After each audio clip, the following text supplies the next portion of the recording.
The other day, I was on a podcast with Evan Carmichael, who's a YouTuber and entrepreneur. And we were talking with Shaquille, who was the host, about the mental side of the entrepreneurial journey. How we set goals, but also prepare ourselves for the inevitable adversity associated with growth. And one question Shaquille asked us was, where do we see ourselves in 5 years? Okay, so side note, I have a unique relationship with this question. As someone who was unsure and experimenting with their career, right, for much of their adult life, I never quite knew how to answer it. You know, it's like two things can be true at once. It's a very reasonable question. But I also didn't like answering it, right? Hated it to my core, you could even say. I could never really articulate why. It just made me uneasy, right? Like 5 years is a lifetime. How am I supposed to know? And again, no knock on the host at all. It's a very common and practical question. I'm glad he asked it because it opened the door to a pretty cool conversation. So anyway, he asked the question and I'm thinking, oh man, like how am I going to approach this? And before I said a word, Evan blurts out, look, if you know exactly what you're going to be doing in 5 years, you're thinking too small. And that comment, to say it made me happy was an understatement. It was like, thank you for saying what my mind has been trying to piece together for a decade and a half. You know, if you know exactly where you're going to be, of course you're limiting yourself. There's just too much predictability, too much routine, process, and not enough experimentation, not enough life. Why? Because growth is unpredictable. It takes us places we didn't expect, shows us things we didn't anticipate. It unveils truths and minor miracles about ourselves that we, let's face it, never would have seen had we been dismissive of all life's variability and opportunity. Now, does this mean we don't move with conviction in a general direction? Does it mean we don't have goals or ambitions? No, I certainly don't think it does. Right? You can't hit targets you don't aim for. That will always be true. It merely means life is not about being perfect in bringing about a particular result. It's about making adjustments throughout your pursuit of meaning. If you feel closer to your purpose when you change the medium, then change the medium. If it means, your heart tells you left is where the value lies and not right, then go left, right? To me, it's essentially reminding us that life is not a black and white, yes or no, checklist or test. It's a game, and you have to grant yourself the freedom to play. You have to give yourself permission to grow. I think about how much time 5 years is. And how 5 years ago, I wasn't even thinking about creating media the way I do now with the amazing team of people that helped me. I wasn't speaking on stages. I hadn't crafted my creative style. I didn't know the people I know now who introduced me to not only new people, but new ideas. These are characters, they're stories, they're opportunities that present themselves only as you immerse yourself in the journey. And I was okay not knowing exactly, but merely moving towards a general direction. The most important decisions were, looking back, not what I said yes to, but what I said no to. As I moved through life experimenting, learning, growing, I was able to craft something that worked for me. Not other people.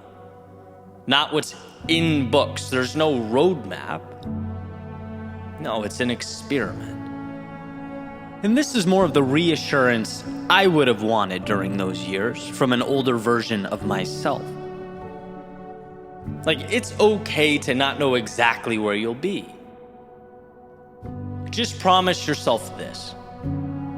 If it matters to you, you'll find a way to move to it, with it, towards it. And if it doesn't, then let it go. Surround yourself with people that lift you up.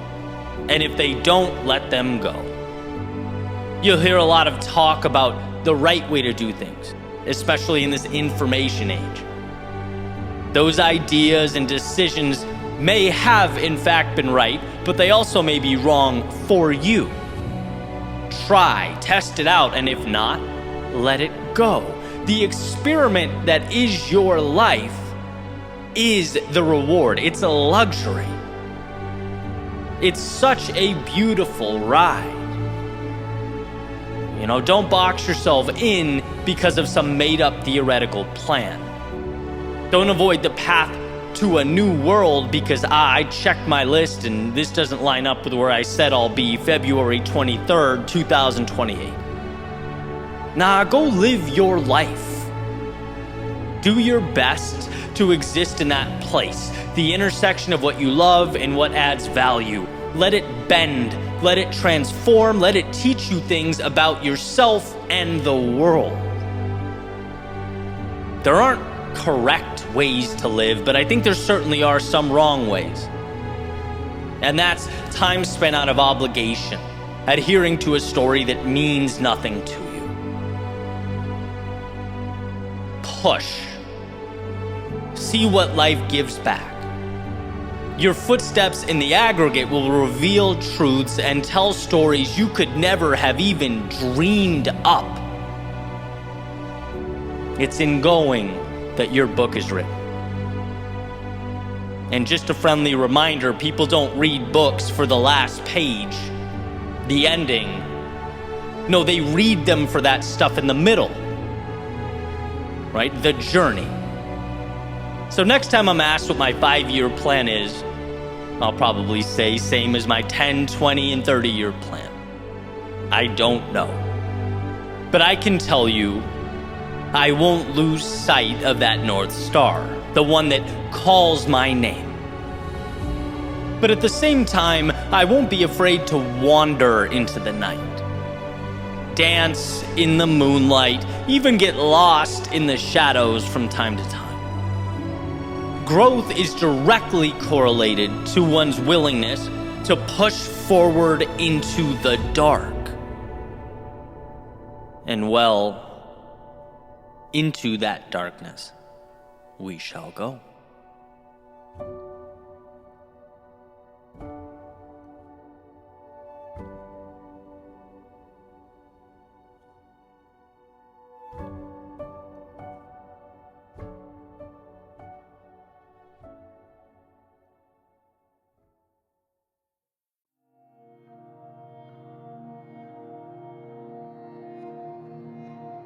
What if the so-called detours in our lives weren't detours at all?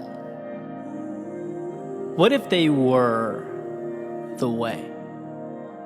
And all that time spent worrying, analyzing, critiquing was nothing more than an inability to realize the perfection of the moment. The greatness that, completely oblivious to us, we've stumbled upon.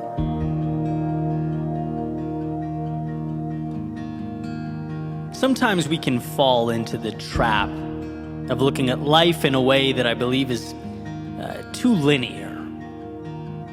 And I certainly think we benefit from simplicity for a variety of reasons. Clarity, the ability to make something repeatable, the gift of focus. But here's the thing, truth is so rarely black and white. And that begs the question, well, what do we make of all that nuance and detail, all that other stuff? The surprises, twists, turns, mistakes, sudden goodbyes, unexpected hellos, the cutting away and the taking on. Because life is messy, unpredictable. And our greatest lessons seem to come from places we least expect them to. Our most memorable moments are often somehow dropped into our laps. It's the whole John Lennon notion that life is what happens while you're busy making other plans, right? And it's interesting to me that I've spent a decade pointing at this metaphorical mountaintop, pouring myself into a methodical plan, just to see again and again that the value continuously comes from the places I didn't anticipate. Where if I kept my eyes closed or even blinked for a second, I might have missed it. Seems like the important things often dress themselves up as mistakes, problems, setbacks, and detours. So why bring all this up? Well, in case you're like me, and you have that tendency from time to time to beat yourself up for the times you fell short, let yourself down, the times you swung and missed. For anyone who thinks a deviation from the original path is in some way a failure, my goal is to remind you that these things, every single one of them, they all come together to make you, you. And the more days I collect, the more I realize they are not only part of the chapter, but integral to the storyline. They're the character development. See, somewhere, at some point along the way, you'll have situations that change, things that come and go, relationships that fall apart. Forever things that ended up being rather temporary. And that animal brain will tell you that, this was somehow a total loss, that your days were wasted, your time was stolen. It won't highlight for you how much you actually learned, or that point in time gave life to the next thing, which became the next, which opened the door to the next, that it was all part of this critical evolution.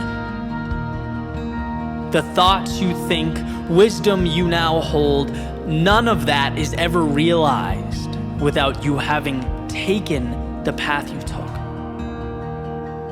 And so I ask, was that a detour?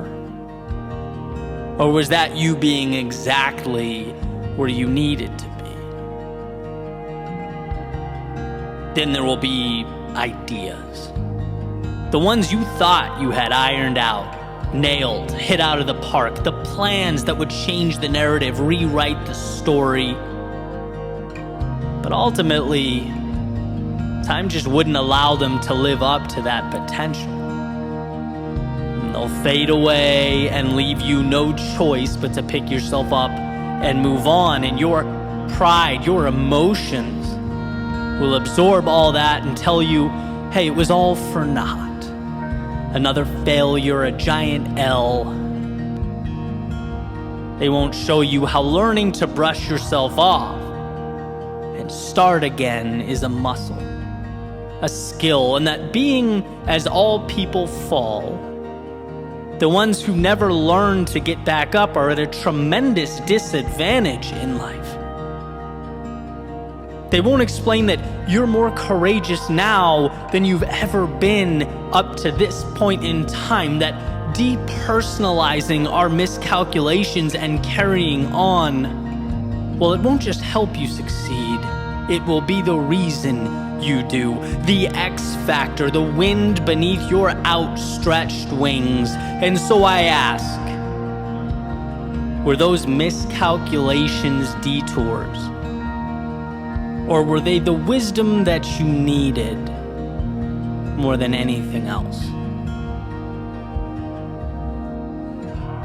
And then, of course, there will be the times you just don't know.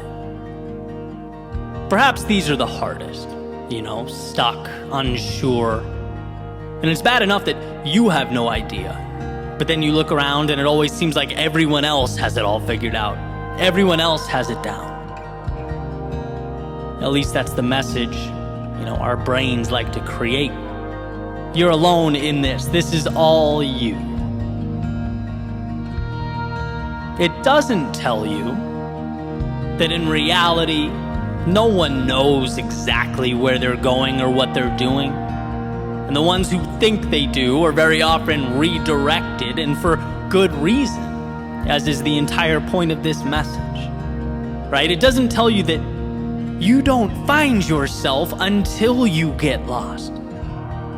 That life is not some predetermined checklist or series of qualifications, it's an adventure where some corners are turned only for you to realize that the contents just around the bend aren't what you wanted. And some bridges are crossed only for you to see that maybe you were wrong about what you thought was important. And that, contrary to how you might originally feel, is a beautiful thing. The times you're unsure reminds you to keep your eyes open, to enjoy what surrounds you, capture the value, explore the vastness of a world that will eventually offer up all the pieces required to build what you need. And so I ask, was being unsure a detour? Or the necessary starting point to live a life true to yourself? Perhaps we've been looking at this whole thing the wrong way, a little too black and white. What if what we need to do is, while in pursuit of whatever it is we're pursuing, give ourselves a little more love, a little more understanding? Because one cannot be their own greatest critic if they forget to also be their own biggest fan. The two are inextricably linked, making it not okay to be so caught up in the former that one forgets the latter. Life is messy. So forgive yourself when your plans, from time to time, mimic the pulse of the very world we are trying so desperately to navigate. Be there for yourself. Because every step is important, every moment matters. And again, I ask, what if the so-called detours in our lives weren't detours at all? What if they were the way? And all the time spent worrying, analyzing, critiquing, what if they were nothing more than an inability to realize the perfection of the moment? The greatness that we've stumbled upon.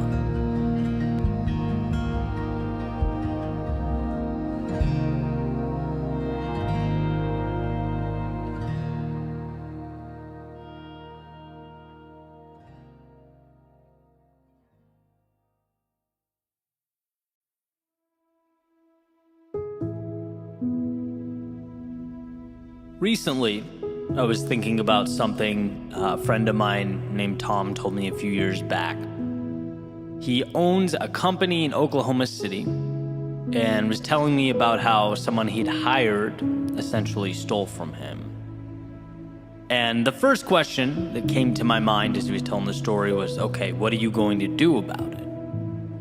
And I asked him the question, and he was kind of quiet for a second, and then asked in his southern accent, Eddie, if a snake bites you, are you going to chase it into the woods to get your revenge? Or are you going to get the medical attention required to save yourself?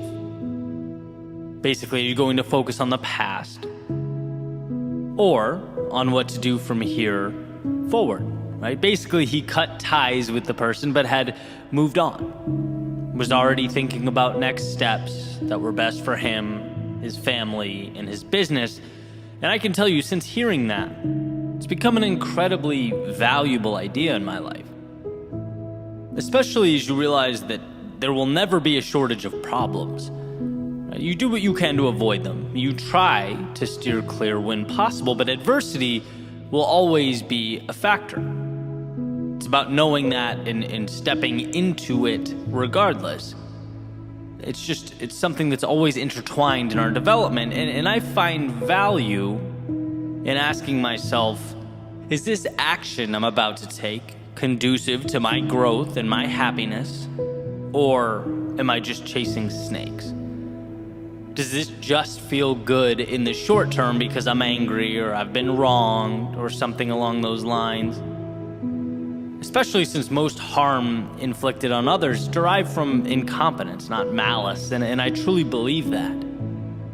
I think very frequently we attribute sinister motives to others when 99% of the time it's sheer stupidity. It's imperfect humans trying to navigate an often complex world. We make mistakes. Now, I'm not suggesting you don't stand up for yourself when you've been wronged or slighted. Of course you should. But the magic is in not personalizing the situation. Right? Possessing the emotional IQ to understand, hey, look, it's not about me, but whether I can salvage the situation from here. And that depends solely on how I choose to look at it. Emerson wrote, "People do not seem to realize that their opinion of the world is also a confession of their character." And what a powerful point. The flexibility and the leeway available to us when it comes to making sense of the world speaks to not how the world is, but how the onlooker thinks and interprets. Depersonalizing the situation is one of the greatest superpowers at our disposal.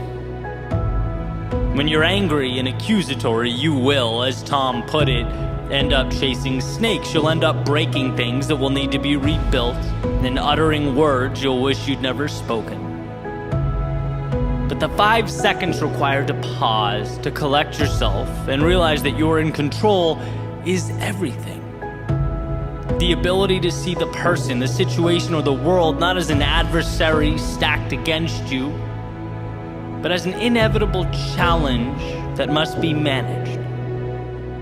So how will you choose to manage it? How will you choose to arrange the pieces?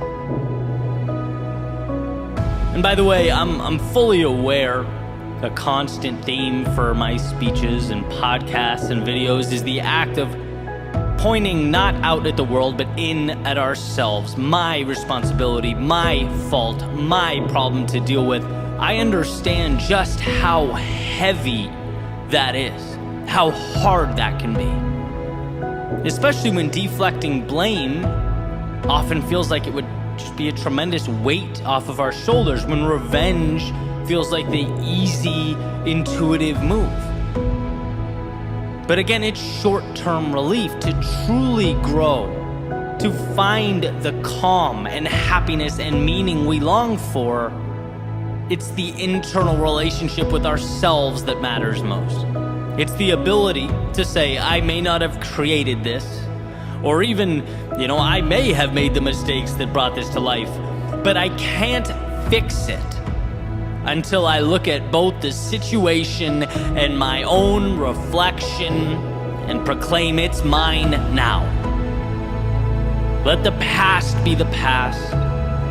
Now it's me and the present. And as far as I'm concerned, the present and opportunity, they are always one in the same, so long as we choose to see it that way. It's not what you look at, it's what you see over and over and over again. Is it happening to you or for you? Is it a problem or an opportunity, a setback or a chance to reset? I want to bring to light a story, one that I've told before, but it's so perfectly representative of the conversation. Jim Rohn talking about 2 brothers in an abusive household, alcoholic father, terrible childhoods. They grow up and both of the sons have families of their own. One is the exact same as his father. He's abusive and he's angry. And the other one is a great father. He's kind, he's loving, he's supportive. And when asked why, the abusive brother replies, look at my childhood, right? How could you blame me for this? The other brother, when asked, responds, look at my childhood, right? How could I let myself treat my family the same way? And in a way, one spent his life chasing snakes, bitter, resentful. The other one asked, well, that was terrible, but what can I do to right the wrong? One personalized it, The other used it as a lever or stepping stone. And this is, of course, a simplification, but I believe every struggle we face in our lives at its core contains some element of this choice. From the little things to the big things, where do I go from here? It's mine now, and I can choose whether to make it better or worse. Chase the snake into the woods or march forward to find the value and right the ship.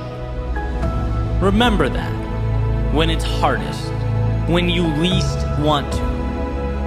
Remember that the present contains every single thing you need to begin a journey to recovery, to growth, to contentment and meaning. You, on your end, though, need to be willing to slow down the moment. Need to be willing to collect yourself and give yourself permission to take that necessary and appropriate step.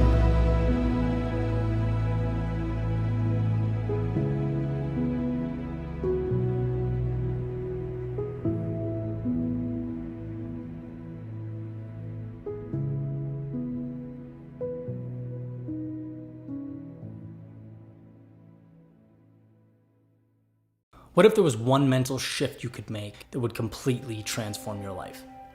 Because I believe there is, and it's completely underutilized. It's not talked about, not leveraged nearly as much as it should be. And it's simple.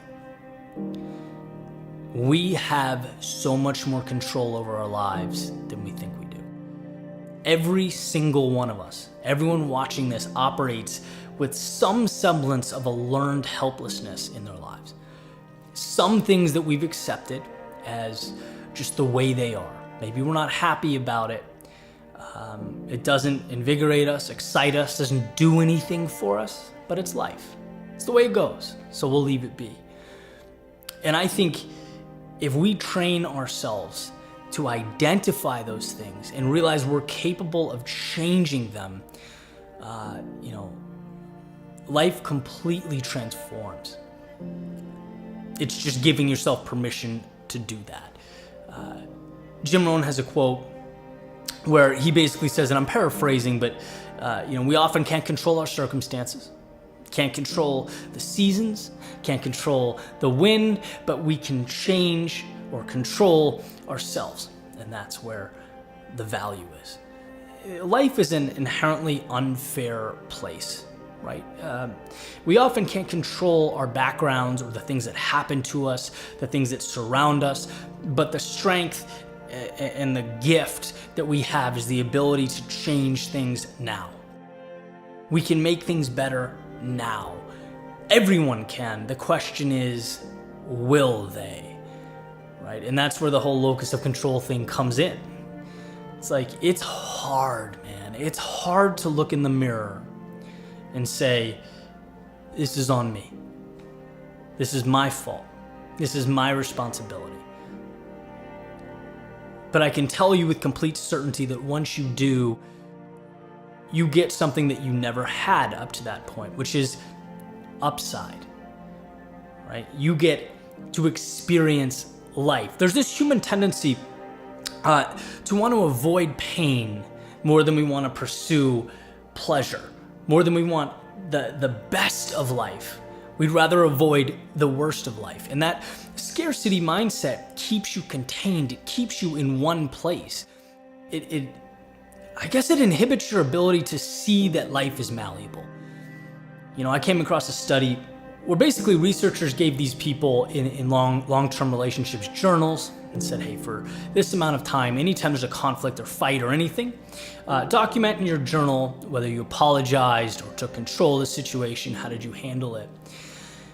And what the study found was the people that believed life could change, the people that believed their personality, their situation was, adjustable, were also the same people that took responsibility, right? There's a direct link between taking accountability of something, for something, and believing you can change your life for the better.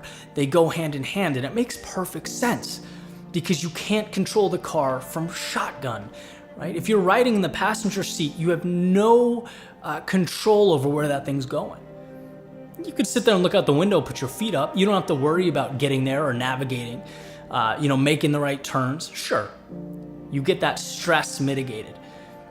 But wherever that car is going, you have to be good with it because you're not behind the wheel. The second you make the move and get behind the wheel, again, now you have the added stress. Right? Now you're the one responsible for making the right turns and getting there and navigating. But wherever your heart wants to go, that thing is going. And to me, that's the beauty of life. And how easy it is to miss that is astounding. But I think, again, in some capacity, we all walk right by it. I can talk about different periods in my life. I can talk about driving to work an hour every day, joking around with my buddy, hoping the thing would get a flat tire, just so we could delay 2 hours, 3 hours before walking into the office. Why? Well, because that's life. That's what happens. You're supposed to hate Monday through Friday, right? And then go enjoy yourself for 2 days. That's what adults do. That's life in the big city. And you would think that it would be obvious. You would think asking yourself the question, wait, is there a better way? Do I want this? Can I change this? That would have been at the forefront of my mind, but it took me literally to my mid-20s to say, hey, you don't have to accept this. This is not you. What is you, and how can you start moving that way? Completely changed my life. The freedom that I feel because I gave myself permission to feel it is mind-boggling to me. And every single one of us can have that. You just have to go through that very uncomfortable period of looking around you and saying, I'm not happy with this, and this, and it's on me, and I'm gonna make changes. And I think, collectively, there's no more important time to be talking about this. I want to scream this message above anything else from, the rooftops, because I believe, and I've talked about this before, collectively, we're moving into a world that incentivizes things differently, right? We don't incentivize personal responsibility. We don't incentivize doing the hard thing. It's like the attention and the currency is now saying, hey, I'm the victim. I was wronged here, right? Him and her hold me back. They over there kept me from being what I want to do or being who I want to be, right? And then what do you get? You get that coveted attention. You get the likes and the reshares. You get the, oh, you poor thing. That's what we're being taught is worthy of our time. And what people don't realize, right, when they give into that, is that what you're doing is you're taking the rug out from under you and pulling it. You're making yourself helpless. It might feel really good to say those guys over there are the reason I'm not where I want to be.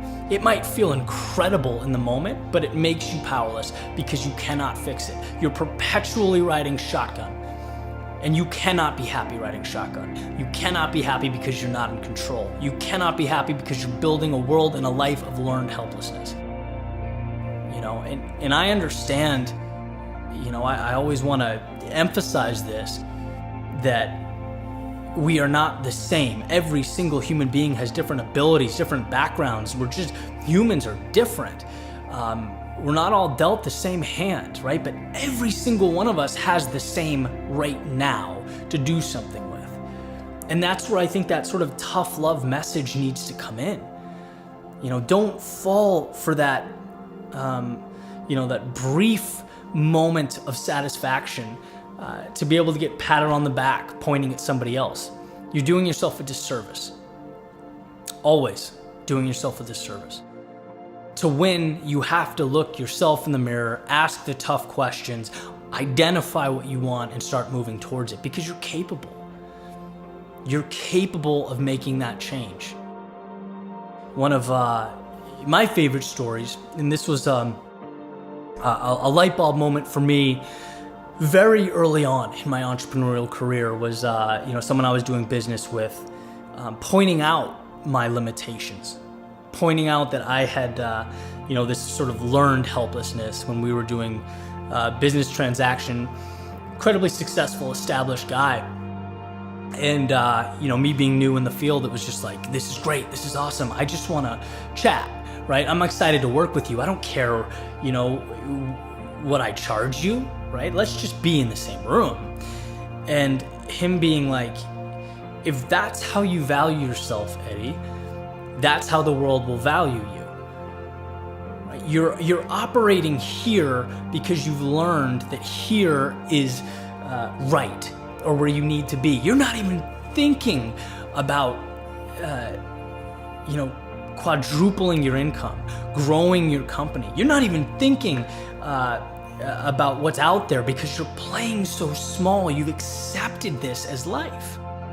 For whatever reason, whoever I was blaming, whatever I, assumed was just the way, and it caused me to look around and go, you're right. No one's ever gonna value me more than I value myself. That's how the world works. And so where in my life are the places that I'm doing that? Where in my life am I unhappy? Where in my life have I settled? Where can I up the ante or change things? There's so much out there. You can be so much more fulfilled than you are. And that's the idea. It's like, if we're not aware of what truly makes us happy, if we're not aware of what we want, we'll always be in a situation where we're blaming other people for not having it, where we're looking at the world and seeing it as this stale, limiting place, and it's not. It can be so incredible in this infinite opportunity waiting for you, but that's what it's doing. It's waiting for you. It's waiting for you to see it as that. It's waiting for you to identify goals and targets and see yourself as the person that can close that gap. So, the one thing you can do right now, today, in this moment to change your life, realize that you can change your life. Realize that you are in control. Step out of the passenger seat into the driver's seat and take that thing somewhere incredible.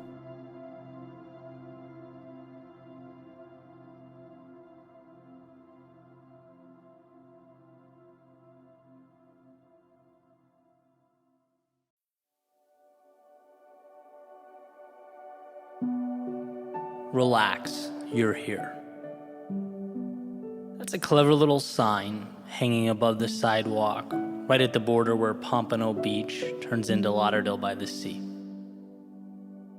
And as it turns out, that spot is almost directly in the middle of one of my favorite running routes. Almost exactly halfway. Which at first I found kind of annoying, being that no, I was not where I wanted to be or intended to be, and no, I certainly could not relax. The heat and the sun and the miles to go always begged to differ, right? False advertising. I was not, in fact, here. After all, here in this context suggests one has arrived.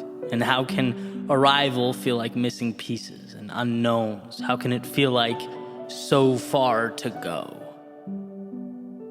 In the valley of despair, can one really be here?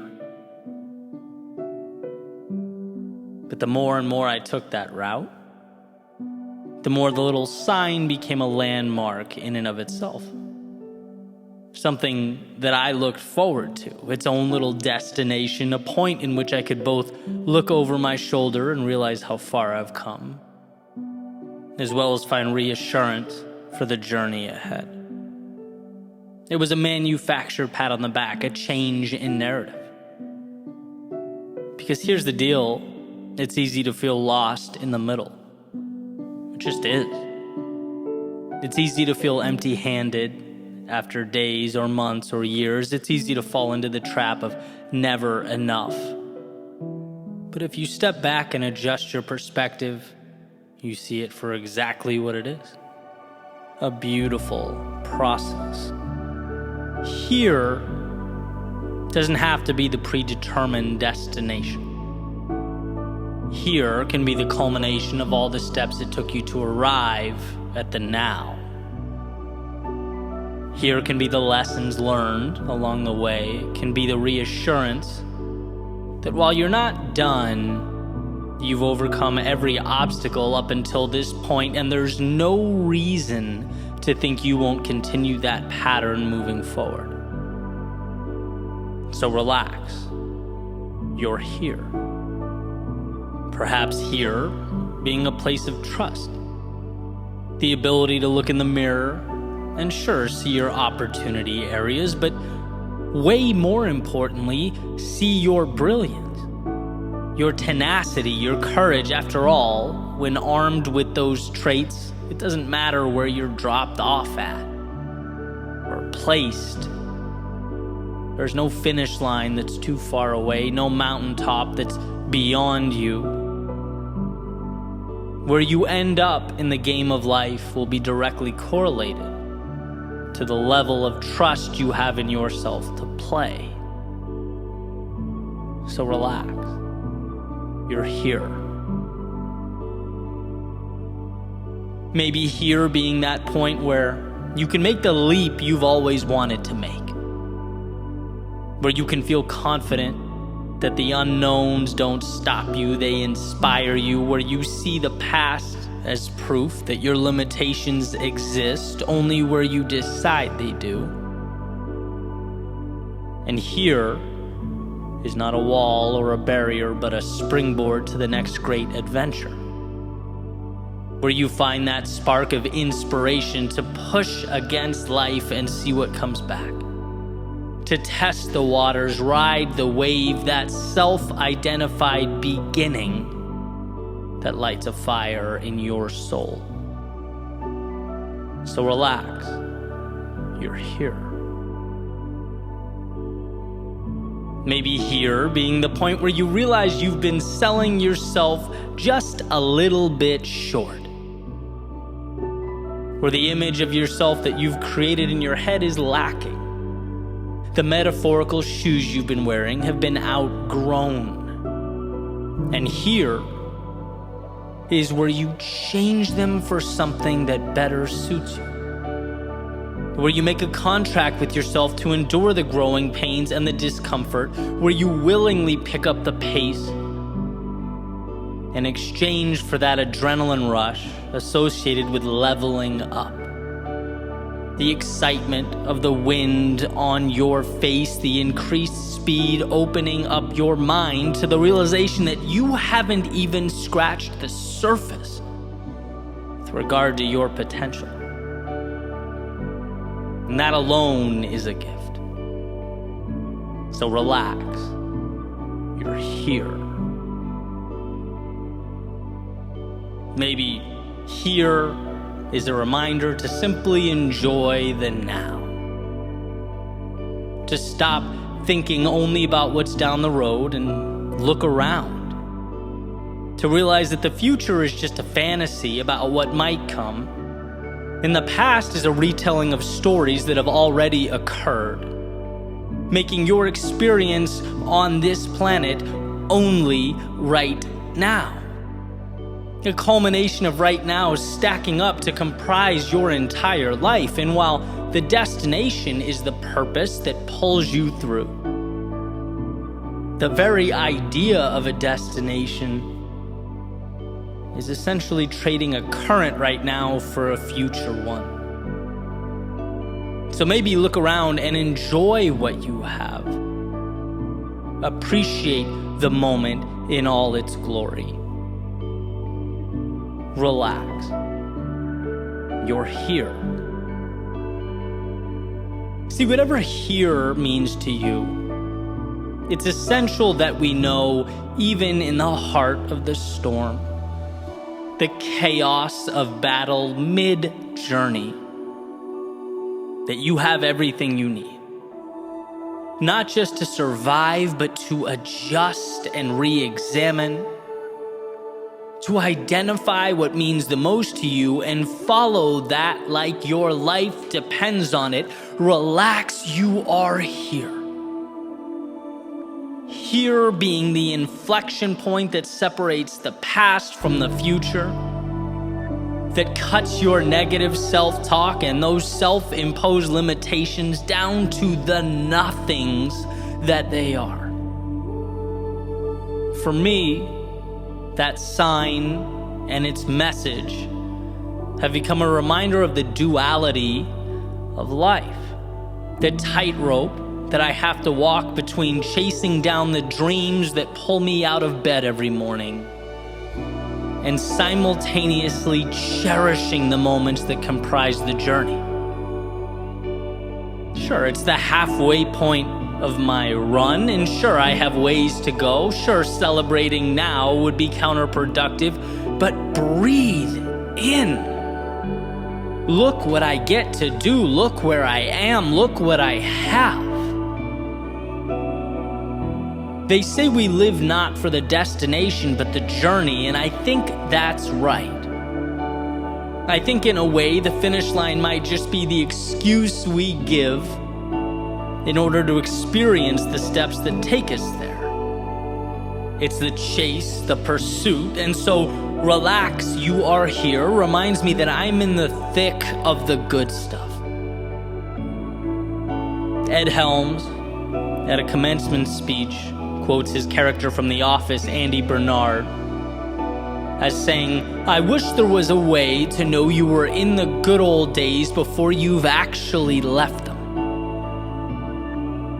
Well, this might just be that reminder.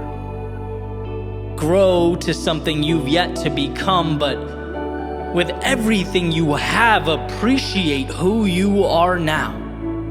Respect that finish line, but cherish the race.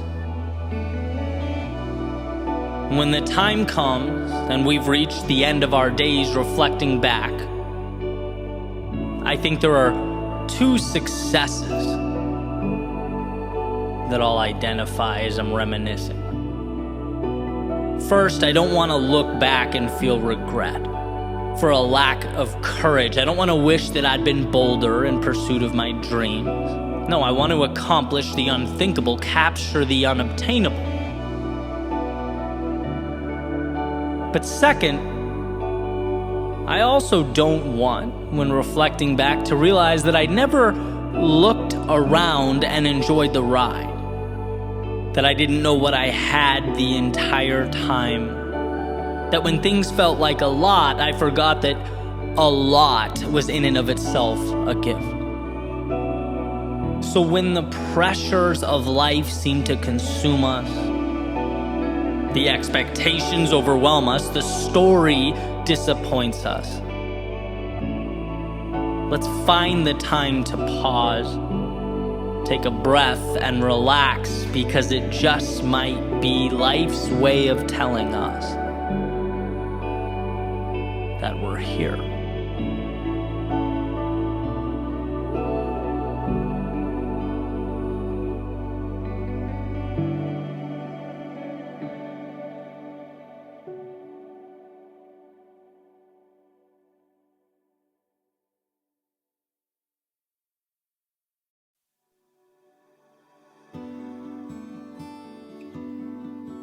There's a quote from Naval Ravikant.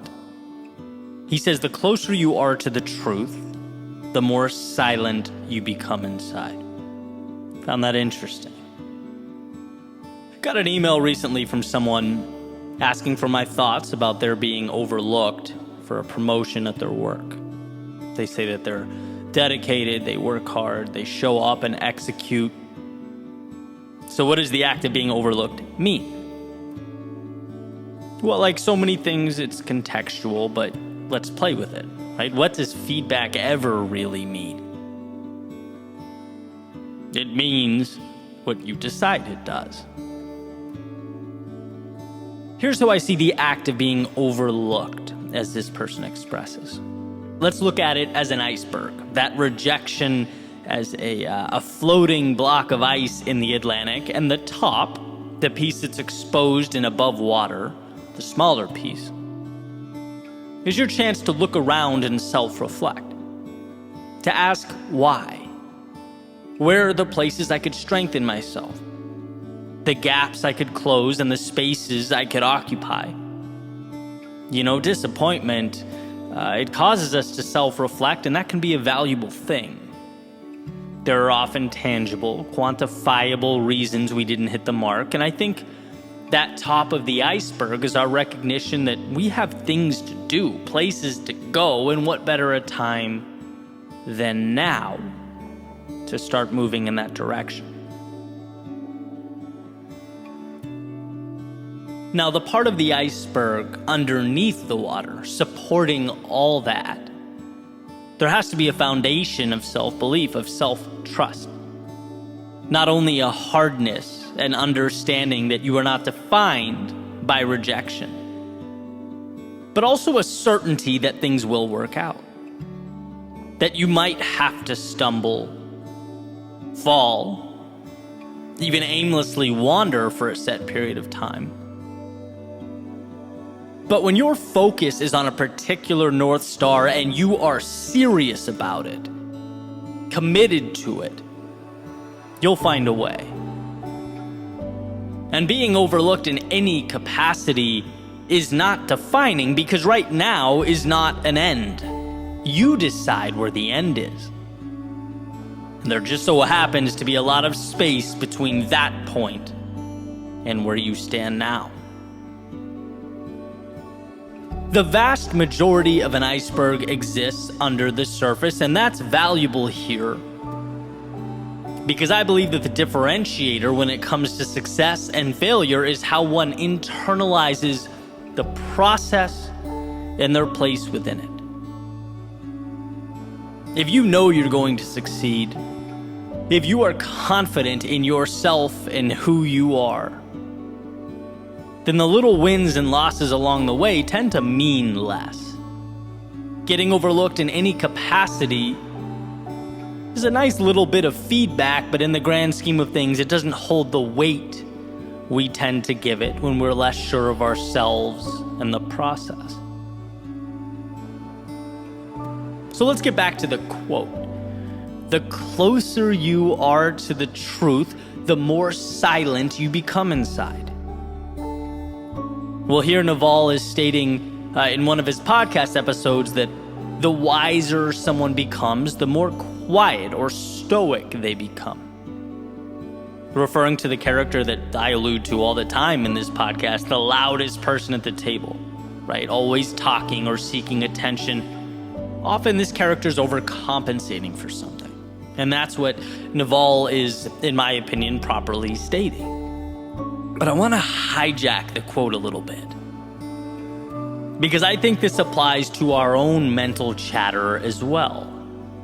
When we are sure of ourselves and what we're doing, the internal dialogue is reduced. When we believe ourselves to be correct and in line with our values and our vision, the mind tends to be calmer. And I can use this YouTube channel and podcast as an easy example. Right? I have self-belief when it comes to my ability to do this. I've invested years and years and believe that over time it's become a strength of mine. So when that inevitable negative feedback or comment comes in, which happens, right? It's the internet. I take it for what it is. It's the tip of the iceberg. I assess whether there's any value to be extracted, and if there is, I put it in my back pocket. But the point is, I then move on. Because underneath the surface, under that tip of the iceberg, there is such a substantial amount of self-belief and determination in the process that negativity, it means very little. It doesn't define me. And that's the point that I aspire to cling to. And conversely, as counterintuitive as it seems, I think we should be the same way with positive feedback. Right? Like when nice things are said, it makes us feel good and we should be grateful, sure. But the idea is the same. Examine, pocket the feedback, and move on. Because if we rely too extensively on good feedback for our self-worth and our sense of identity, it's going to be hard to avoid doing the same thing when the other stuff comes in. It's about having a vision and trusting yourself, right? This is not you versus the world. This is you versus you, and we can't forget that. It's a person committed, determined, on fire in their purpose, collecting data along the way to something greater. And look, sometimes that data comes in the form of being overlooked. It highlights ways you need to make yourself stronger and better. But sometimes it validates and recognizes your greatness, the value you're already adding to the world. Either way, you're moving forward because it's who you are. And as long as you tell yourself you're going to win, and those 2 feet underneath you haven't stopped moving, you're putting yourself in position to capitalize on all the opportunity life has to provide. You are going to see the compounding of all those steps you took. The ones you took when it hurt, and the ones you took when it didn't. When you were sure and when you weren't. When you had all the energy in the world and when you barely got yourself through. All those times, they mean something. And it's the ability and desire to move forward regardless that becomes the determining factor. If you know that, the mind can be at peace. Life is happening for you, not to you. The obstacles become much needed information, and the victories further contribute to your momentum. It's all moving you closer to where you need to be. There's a saying by Steve Martin. He says, "Be so good they can't ignore you." And that's not a point, it's a process, an evolution. It takes time, it takes patience, it takes self-belief. But trusting that mountaintop you're chasing also comes with a great sense of security. That this epic adventure is yours and yours alone. It comes with discovery, growth, joy, sadness, and everything in between, but it is yours. And if you sign that dotted line, it doesn't matter if you are overlooked in some capacity. No person or external event can take away what you know in your soul to be true.